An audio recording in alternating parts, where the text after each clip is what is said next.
अविकाचं हसू थांबत नव्हतं. आता ती हळूहळू ध्रुवच्या अशा खोडकर बोलण्याला सरावत होती. विरोध करण्यापेक्षा त्यात सामील होणं जास्त सोपं वाटत होतं. दिवसांनुदिवस तिचं त्याच्यासोबतचं नातं अधिक सैलसर आणि मोकळं होत होतं. त्यांच्या गप्पाही आता अधिक सहज वाटत होत्या. सॉरी, ती सहज बोलून गेली. का माफी मागते हे तिलाही ठाऊक नव्हतं. माफीने काही होणार नाही, ध्रुव म्हणाला, चेहरा सौम्य करत. कसं वाटतंय आता, त्याने विचारलं आणि थेट तिच्या डोळ्यात बघितलं, एकदम खराखुरा रस दाखवत. अविकाला तो काय विचारतोय ते नीट कळालं नाही, म्हणून तिने थांबून त्याच्या पुढच्या बोलण्याची वाट पाहिली. त्याने तिच्या चेहऱ्यावरचा गोंधळ ओळखला आणि हसून म्हणाला, सिनेमा पाहिल्यावर कसं वाटलं ते? तू विसरलास का? मी पूर्ण सिनेमा पाहिलाच नाही, तिने सहजपणे आठवण करून दिली. हो बरोबर, तो म्हणाला, जणू त्याला आत्ता आठवलं. तू तर इंटरव्हल होण्याआधीच पळालीस, तो हसून म्हणाला. मला फारसे सिनेमे आवडत नाहीत, ती हळूच म्हणाली आणि नजर दुसरीकडे वळवली. अगं शांत हो, ध्रुव म्हणाला, मी फक्त गंमत करत होतो. आणि रोशनी इथे असती तर ती नक्कीच तुझ्या बाजूने माझ्याशी वाद घालायला लागली असती, असं म्हणत त्याने मिश्किलपणे हसत सांगितलं. तुला ती खरंच आवडते वाटतं, अविकाने विचारलं. तू हा प्रश्न तुझ्या हातांना विचारते आहेस की मला? ध्रुवने तिच्या हळूवार आणि संकोचलेल्या अंदाजावर खुसखुशीतपणे उत्तर दिलं. सॉरी, ती पुन्हा म्हणाली आणि नजर वर केली आणि त्याच्या चेहऱ्यावरचं हसू पाहून ती थोडीशी हसली. तुला माहिती आहे, तुला जास्त हसायला हवं, सराव म्हणून, त्यामुळे तू हसण्यात चांगली होशील, ध्रुव म्हणाला.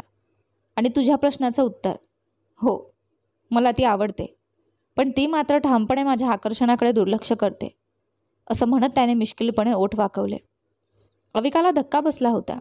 ध्रुवने तिला हसण्याचा सराव करायला सांगितलं होतं. तिने थोडंसं भुवया कुरकुरल्या. मग ती स्वतःच्याच भावना झटकून टाकण्याचा प्रयत्न करू लागली. ती आधी खूप हसायची, खदखदून हसायची. तिच्या स्वभावाविरुद्ध जाऊन ती एखाद्या सामान्य मुलीसारखीच होती. पण वेळेने आणि काही जवळच्यांनी तिच्या आयुष्यातून हे सगळं हिरावून घेतलं होतं. ती पण तुला आवडते, अविकाने शांतपणे सांगितलं. खरंच, ध्रुव म्हणाला, पण त्याच्या आवाजात ना काही आश्चर्य होतं ना उत्साह. माझ्या कानांवर हे पहिल्यांदाच पडलं. मी का तर ठामपणे सांगते की तिला मी अजिबात आवडत नाही, तो म्हणाला. अविकाला समजत नव्हतं की ती हे सगळं त्याच्याशी का बोलते आहे. ती त्याला इतकी ओळखतही नव्हती आणि या आठवड्यात त्यांचं कधी इतकं बोलणं झालं नव्हतं. पण तिला त्याला धीर द्यावासा वाटत होता. जणू रोशनी त्याच्याशी उद्धटपणे वागली की त्याला खरंच त्रास होतो हे तिला जाणवत होतं. जणू तिला त्याच्या मनात असलेली भावना खरी आहे हे कळून चुकलं होतं. ती काही प्रेम विशारद नव्हती, पण दुपारी त्याच्या डोळ्यात जी चमक तिने पाहिली होती ती नकळत तिच्या लक्षात राहिली होती. का बरं तिला त्याचं रोशनीबद्दलचं दुःख शांत करावंसं वाटत होतं? सकाळीच तिने ठरवलं होतं की तिला त्यांच्यात गुंतायचं नाही, पण आता ती स्वतःच त्यात गुंतत होती.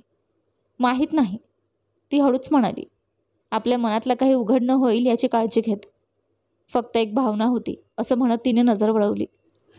तुला का तसं वाटतंय ते सांगणार नाहीस, बरोबर, ध्रुव म्हणाला. अविकाला समजलं नाही की त्याला ते कसं कळालं, पण त्याला कळालं होतं आणि हे काही तिच्यासाठी चांगलं नव्हतं. जर ती इतकी सहज वाचता आली तर ती स्वतःचं दुःख कसं लपवेल? काय होतं या बंधूंमध्ये? त्यांच्याकडून तिला सतत असं वाटायचं की ती पारदर्शक आहे. तिच्या भावना लपवणं अशक्य वाटत होतं. एकच दिलासा होता, जिथे आर्यन तिला अजिबात वाचता येत नव्हता. तिथे ध्रुव मात्र तिला थोडा समजण्याजोगा वाटत होता. ठीक आहे, ध्रुव म्हणाला आणि उठून अंग ताणलं. मी तुझ्यावर जबरदस्ती करणार नाही काही सांगायला. निदान कुणीतरी तरी मला थोडीशी आशा दिली, असं तो अतिनाट्यमय पद्धतीने म्हणाला आणि हात छातीवर ठेवत नम्रपणे वाकला. तर आता मी आपल्या महाराणीला त्रास न देता निघतो. तू तुझं पुस्तक वाचत राहा आणि मी तुला शुभरात्री म्हणतो, असं म्हणत तो हसत खोलीतून बाहेर गेला. अविकाच्या ओठांवर नकळत हसू आलं. न येतं तरी कसं, तो प्रत्येक गोष्टीत नाटकीपणा आणत होता. ती पुन्हा पुस्तकं उघडून तिथून वाचायला लागली जिथे थांबली होती. तेवढ्यात ध्रुवने पुन्हा दरवाजातून डोकावलं. कॉफी पाहिजे का, त्याने सहज विचारलं. अविकाने नकारार्थी मान हलवली. ध्रुवने तिला नकली सॅल्यूट दिला आणि निघून गेला. ती पुन्हा पुस्तकं वाचायला लागली, पण आता तिचं मन शब्दांमध्ये गुंतत नव्हतं. तिच्या डोळ्यांसमोर आर्यनचा चेहरा सतत येत होता. तो जसा होता तसाच स्वीकारला न गेल्यामुळे त्याला काय वाटत असेल, तेही स्वतःच्या वडिलांकडून, हाच विचार तिला सतावत होता. का बरं ती त्याच्याबद्दल विचार करते आहे हेही तिला कळत नव्हतं. पण जितकं ती त्याच्या आयुष्यातून स्वतःला दूर ठेवू पाहत होती तितकीच ती त्यात गुंतत जात होती. पण का? तिला त्याला आनंदी पाहायचं होतं. पण का? अविकाने ती भावना झटकण्याचा प्रयत्न केला, पण ते शक्यच वाटत नव्हतं. शेवटी तिने पुस्तक बंद केलं आणि ते जिथून घेतलं होतं तिथे परत ठेवत लायब्ररीचे लाईट्स बंद करून बाहेर पडली. खोलीत गेल्यावर तिला कळालं की आज ती लाईट सुरू ठेवून झोपणार होती. सिनेमातले सीन अजूनही तिच्या डोळ्यांपुढे होते आणि त्यातच ते विचार जे काही केल्या मनातून जात नव्हते. अविकाने हळूच डोळे उघडले आणि पाहिलं की खोली सकाळच्या सौम्य आणि कवड्या प्रकाशाने उजळली होती. तिने बेड शेजारजवळील घड्याळाकडे हात नेला आणि डोळे बारीक करत वेळ पाहिली. सकाळचे 5:30 वाजले होते. ती काही क्षण तशीच पडून राहिली. विचार करत होती की शनिवारी इतक्या लवकर का जाग आली असेल. घरातली शांतता की नव्या दिवसाची नवी आशा.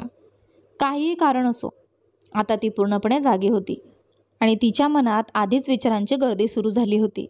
एक हलकासा उसासा टाकत अविकाने अंगावरचं पांघरूण बाजूला सारलं आणि बेडवरून पाय खाली टाकले.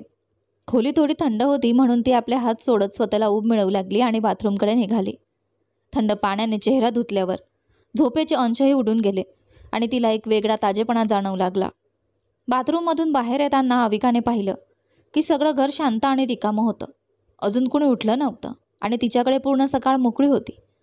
ती काही क्षण विचार करत राहिली. या दुर्मिळ एकांताचा उपयोग कसा करायचा? एखादं पुस्तक वाचावं, सूर्यनमस्कार पाहावा की फक्त सकाळच्या शांततेचा आनंद घ्यावा?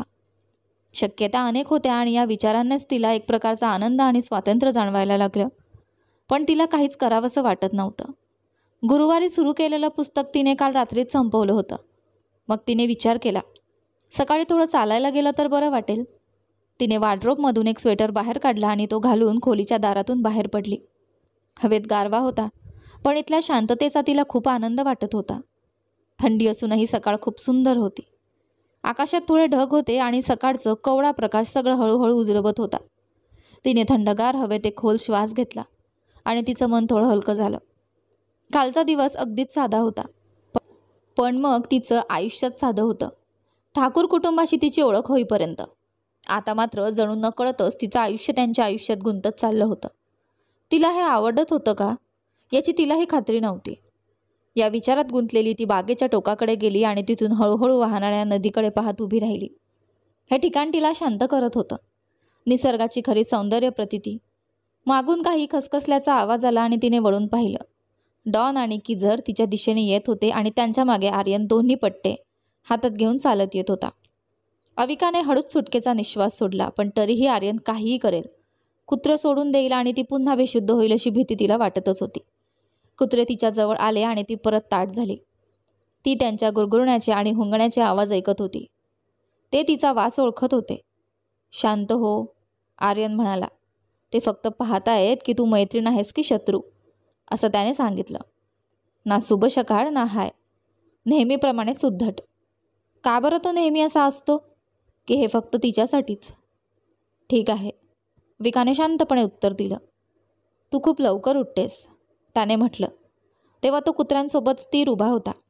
बहुतेक ते समाधानी झाले होते. जे काही त्यांना समजायचं होतं ते त्यांना कळालं होतं. आज जरा लवकर जाग आली, ती म्हणाली, अजूनही त्या प्राण्यांवर सतत नजर ठेवत. ते तोंडातून जीभ बाहेर काढून श्वास घेत होते, पण तिला खात्री होती की ते खूप सावध होते, कारण त्यांच्या कानांची हालचाल सतत चालू होती. ते बांधलेत आणि मी इथेच उभा आहे, तरीही तू इतकी घाबरतेस का? त्याच्या आवाजात चिडचिड होती. अविकाला माहीतच नव्हतं की ते तिची भीती एवढी स्पष्ट दिसते आहे. तिने हसण्याचा प्रयत्न केला, पण ते हसू नीट उमललंच नाही. मी घाबरले नाहीये, तिने उत्तर द्यायचा प्रयत्न केला, पण त्याने फक्त एक भुवई वर केली. म्हणजेच तो तिचं उत्तर खरं मानायला तयार नव्हता. साला माणूस, ती मनातल्या मनात म्हणाली. ठीक आहे, तर मग आपण एकत्र चालायला जाऊया, आर्यनने सुचवलं. त्याच्या डोळ्यात मिश्किल चमक होती आणि त्याने ती खास वाकडी स्मित हास्याची लबक दाखवली. जणू ती एक प्रकारची आव्हानवजा ऑफरच होती. तिच्या शब्दांना खरं ठरवायचं धाडस तिने दाखवावं असं काहीसं. अविकाच्या अंगावर शहारा गेला. तिचं हृदय थोडकंच थांबलं की काय असं वाटलं आणि तिने कसंबसं स्वतःला सावरलं. हा माणूस धोकादायक पातळीपर्यंत देखणा होता. आणि ते हसू जणू उन्हातली एखादी किरणफेक, जी तिच्या आतपर्यंत पोचली होती आणि तिला कमकुवत हळवी बनवून गेली होती. तिला वाटलं ती कुठल्याही क्षणी भुई सपाट होईल. एखाद्या रिकाम्या धान्याच्या पोत्यासारखी, कारण तिचे पाय थरथरत होते. पण त्याच्या डोळ्यात पाहिलं आणि तिला जाणवलं, हा क्षण तिला जपून ठेवायचा आहे. ती खूप दिवसांपासून त्याचं स्केच काढायचं टाळत होती, पण आता तिला नक्कीच वाटत होतं, हे क्षण टिपायला हवेत. त्याचं हसणं, डोळ्यांच्या कोपऱ्यांवर आलेल्या सुरकुत्या, सगळंच इतकं मोहक आणि प्रेरणादायी होतं. पण हे नंतर. आता तिला वर्तमानात लक्ष द्यायचं होतं. ठीक आहे, ती कुजबुजत म्हणाली. आर्यनच्या डोळ्यात क्षणभर आश्चर्य दिसलं.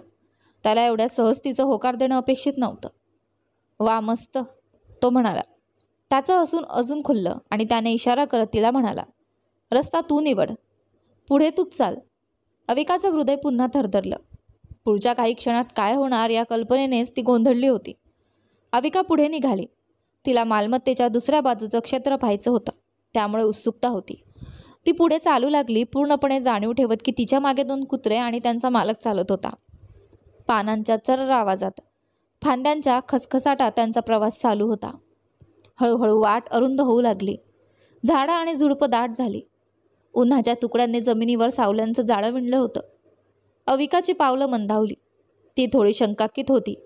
अजून पुढे जावं का की परत वळावं? ती वळून आर्यनकडे पाहत भुवई उंचावली. कुत्रेसुद्धा तिच्या शंकेला ओळखून थांबली आणि आपल्या मालकाकडे पाहत राहिली. ठीक आहे, आर्यन म्हणाला. ही ठाकूर कुटुंबाच्या मालकीची जमीन आहे. ती अजूनही गोंधळलेली वाटल्यावर तो पुढे गेला. त्याने कुत्र्यांना मार्ग दाखवू दिला आणि ती त्याच्या मागे चालू लागली. ते क्षेत्र फारच सुंदर होतं.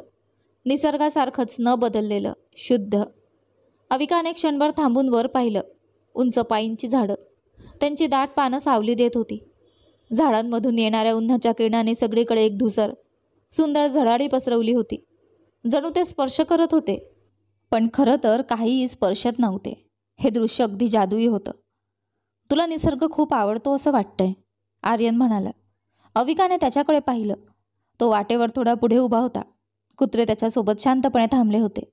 तिला कळलंच नव्हतं की ती किती वेळ विचारात हरवली होती. तो थोडा हसत होता. ती पटकन त्याच्यापर्यंत चालत गेली. सॉरी, ती म्हणाली. तो फक्त डोकं हलवत असला. तू जे पाहिलं त्याचं तुला आवडल्यामुळे माफीनामा का देतेस?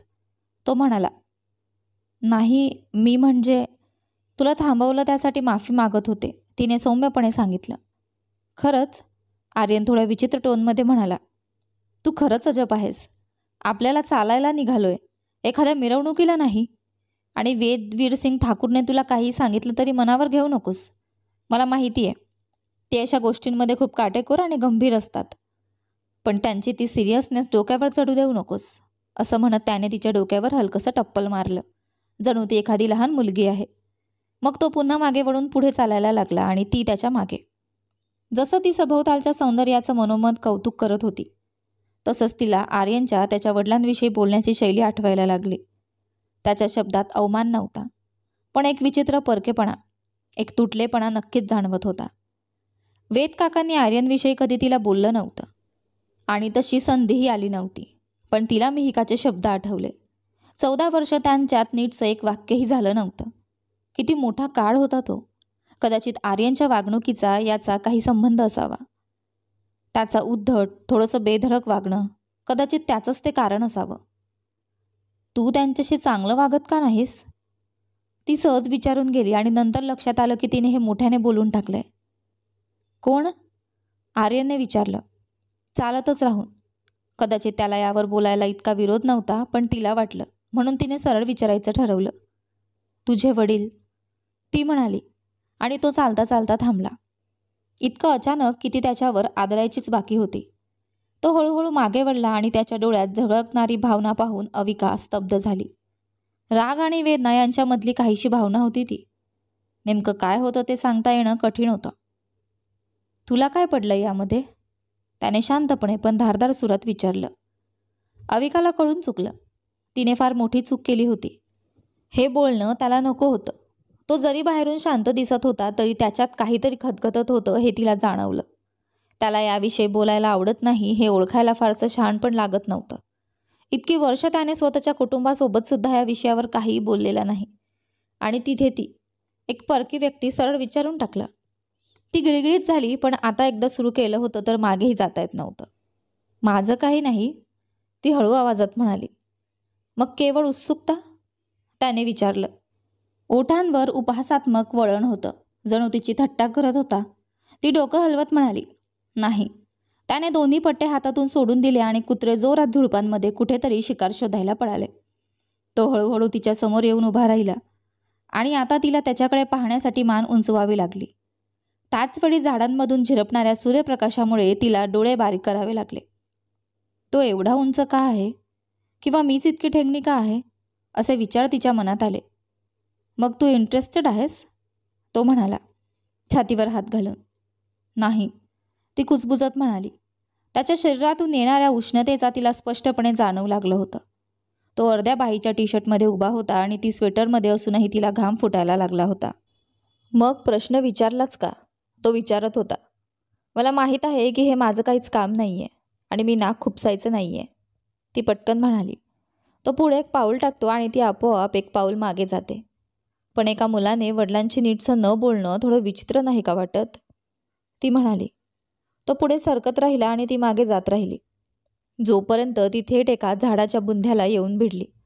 आणि तेही इतक्याशा छोट्याशा गोष्टीसाठी, करिअरच्या निवडीसाठी. ती कुजबुजली, पण त्याने ऐकले.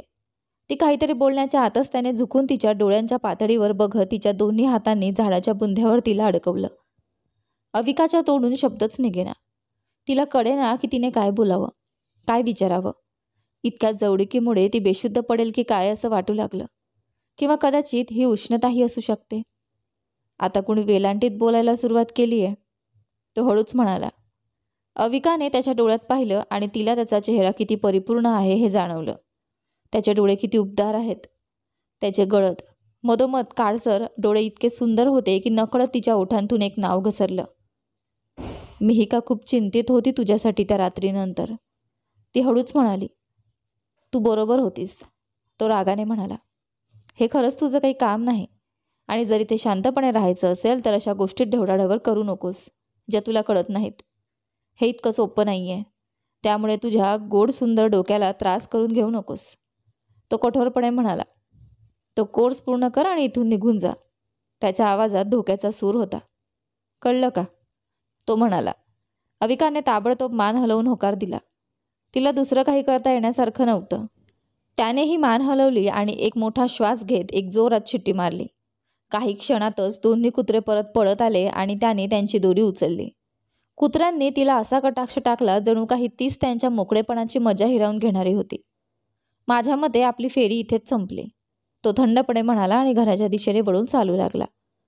अविकाने डोळे बंद करत एक खोल श्वास घेतला आणि मग पुन्हा डोळे उघडून स्वतःला सावरलं.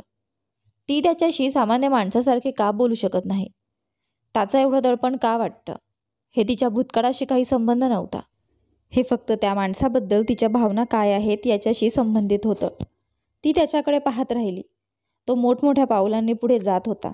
तिने मागे येते का याकडे त्याने एकदाही वळून पाहिलं नाही.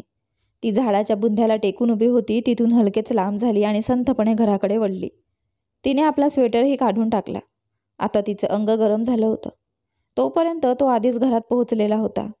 जेव्हा ती अजून आपल्याच खोलीच्या दाराजवळ पोहोचत होती. काही चाल नव्हती ती. तिने सर्व काही का बिघडवलं? तिने एक दीर्घ उसासा टाकला आणि त्याला कुत्र्यांना पाणी ओतताना पाहिलं. मग तो घरात निघून गेला. डोकं हलवत तीही आपल्या खोलीत गेली आणि दरवाजे बंद केले. तो तिच्या प्रत्येक हालचालीवर लक्ष का ठेवत होता? आता हे केवळ एक किरकोळ त्रास उरले नव्हते, ते आता तिच्या वैतागाचं कारण बनलं होतं. अविकाला असं वाटू लागलं होतं की तो मुद्दाम तिच्या वैयक्तिक जागेत घुसखोरी करण्याचा प्रयत्न करत होता. तिला आठवलं, सध्या त्याने सकाळी लवकरच कुत्र्यांना फिरवायला नेणं सुरू केलं होतं. कदाचित तिच्यासोबत पुन्हा काही वाद किंवा धक्का बसू नये म्हणून. ही काळजीपूर्वक केलेली गोष्ट होती असं ती म्हणू शकली असती. पण तरीही तो तिच्या मागे सावलीसारखा का फिरत होता याचं उत्तर त्यात नव्हतं. ती चालत असताना तिला त्याचा पाठोपाठ असलेला दबका जाणवत होता. जणू त्याचे डोळे तिच्या पाठीत रोवले गेले होते. तिच्या अंगावर शहारा गेला आणि तिचा चिडचिडेपणा वाढत गेला.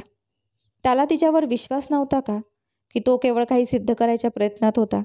कारण काहीही असो, अविकाने ठरवलं होतं की ती शांत राहील आणि त्याला तिच्या मनावर प्रभाव पडू देणार नाही. त्याने जेव्हा आपल्या वागण्याचा विचार केला तेव्हा त्यालाही प्रश्न पडला की त्याने कुत्र्यांची दोरी उगाचच का हातात ठेवली आणि मग तिला कुंपणाजवळ पाहताच कुत्र्यांना बांधून का टाकलं? तो दुसऱ्या रस्त्याने जाऊ शकला असता, तिला टाळू शकला असता, पण त्याऐवजी त्याने एक संधी घेण्याचं ठरवलं, तिची कुत्र्यांबद्दलची भीती दूर करण्याची. कुत्रं अत्यंत शांत होती. तिचा वास घेतानाही त्यांनी काहीच गडबड केली नव्हती, पण तरीही ती घाबरलेली दिसत होती. तरीही त्याला वाटलं ही एक चांगली संधी आहे त्यांना तिच्या उपस्थितीची परिचित करून देण्यासाठी, जेणेकरून ते तिला प्रत्येक वेळी परकं समजणार नाहीत. पण मग अचानक त्याने तिला चालायला आव्हान दिलं आणि तिने होकार दिला. त्याने असं का केलं? तो फक्त कुत्र्यांना घेऊन धावायला गेला असता तर झालं असतं. असं मृदू वागणं त्याच्या स्वभावात नव्हतं, पण तिच्यात काहीतरी असं होतं जे त्याच्यातली ही बाजू उघड करत होतं. त्याला तिच्याबद्दल जाणून घ्यायचं होतं, हे त्याने मान्य केलं होतं, पण तिने त्या चालण्यासाठी सहमती द्यावी असं काही बंधन नव्हतं. ती नकारही देऊ शकली असती.